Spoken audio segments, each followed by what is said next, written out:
And why we should vote for you on May 20th.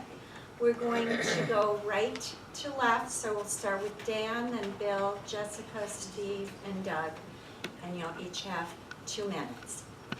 To the league once again for hosting this event tonight, and to my fellow candidates. I think everybody this evening was very articulate and did a great job of answering the questions given. I began tonight by talking about our tradition of excellence and achievement. I'd like to conclude by talking a little bit about success. It's my firm belief that you get what you expect from students. I knew a college dean once who started his meeting with the new freshman class each year by saying, look to your right and look to your left. One of those people won't be here next year. He expected 1/3 of his students to fail as freshmen. And you know what? They did. It was a self-fulfilling prophecy. He got what he expected. In East Aurora, we expect our students to succeed, and therefore we do what's necessary to help them succeed. The result? At the high school this past year, 100% of the senior class graduated. At the middle school, when you walked in today, you walked by either the plaque or the flag of a blue ribbon school of excellence, recognized by the United States government for its achievement. Parkdale, go there sometime in the morning and watch the kids getting off the bus. They have bright smiles on their faces. They're excited. People have to slow them down because they want to get into the school. They're so anxious to learn and to be part of what's going on there. This is a great place, and I love this work. So please bring me back for another 3 years so I can do it. Vote for me. However, if you don't, what I would task you to do is learn about the gap elimination adjustment. Learn how foundation aid is passed out. Learn what the fund balance is about, which are our reserves for the following year, how we get our money. Learn those things. Learn about the mandates.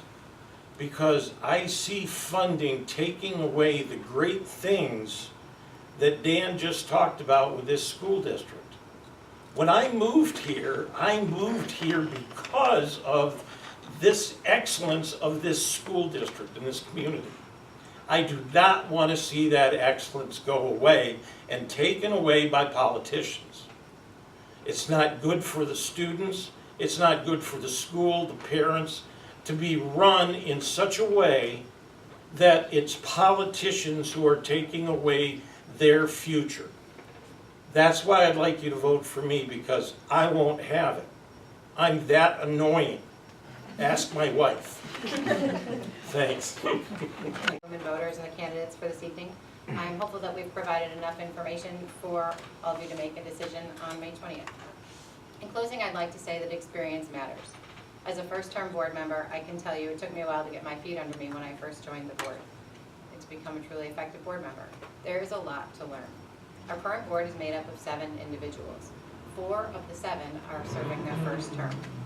While a fresh perspective is important, it's also important to balance the new with a solid understanding of the issues and a historical view.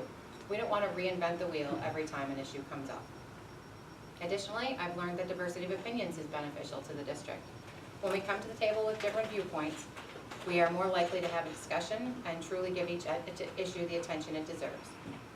Believe me when I say this is not always the easy way, but taking the easy way is not in the best interest of our school community. I'm hopeful that I will have the opportunity to continue to utilize my skills and work hard for the district for the next 3 years as a member of the Board of Education. I hope to have your votes, and thank you for your time. I joined the board, it was about 12 years ago, and we had, I think to say the least, some pretty exasperating meetings when we started out. I think we were kind of a little different cut. And I remember having a discussion with Dan early on saying, you know, we're just not getting anywhere. You know, we're just not getting, and Dan said, he said, small steps, you know, and I think it was after the first year, he said, look back, we got this, and we got this, And I found over the years, and I think back, you know, we've had literally hundreds of meetings, and we've built a new school, you know, in Parkdale. We've renovated this school. We've hired a couple of really great superintendents, and we've done, you know, we've added the Latin program. We've done a lot of great things, but it took time, you know, and it took deliberation. And it took, you know, quite frankly, someone like Dan to sort of guide this group of 7 as it kind of changed over the years, and allow the conversation, the discussion to happen. And it took, as Jessica said, people of some diverse opinions and some, you know, but all people here sort of going for the same goal, which is it's a really high quality, excellent school district. So. I guess what I would say in closing is, you know, first and foremost, let's bring Dan back for another 3 years. Because certainly we couldn't have gotten here where we are, looking back on the number of very, very difficult and challenging issues that we've been through without that type of leadership and without that type of balance that he was able to give. And certainly, I have just really enjoyed the last 3 years in serving with Jessica, and I really believe that she's a hard worker and does a great job on the board. And I agree with her. I think the experience matters, and with that, I certainly am willing to continue to do this. I enjoy this, and I would appreciate certainly your vote next Tuesday. First off, I'd like to thank the league for your efforts setting this up. I really appreciate that. Thank you. I look forward to coming to this every year, and I've done this for come to listen on the other side several times. I really like Dan's comments, both in his introductory and at the end, talking about how excellent our school is, and that is something we cannot forget. We have an excellent school, but we also have a unique school district.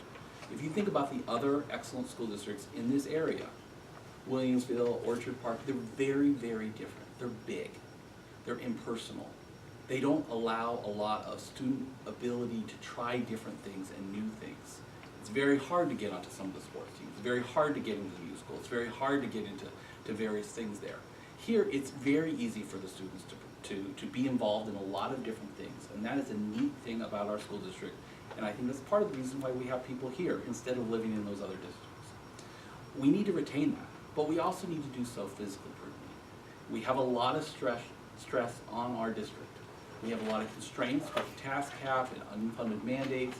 We need to stay within those bounds. We need to find a way to continue maintaining the quality, the excellence, and the uniqueness of our school at the same time as being fiscally prudent. And I would ask you to consider voting for me so I can help the board do that. Thank you. Candidates for participating and informing us of your views. And please tell everyone to remember to vote next Tuesday, May 20th. Thank you so much.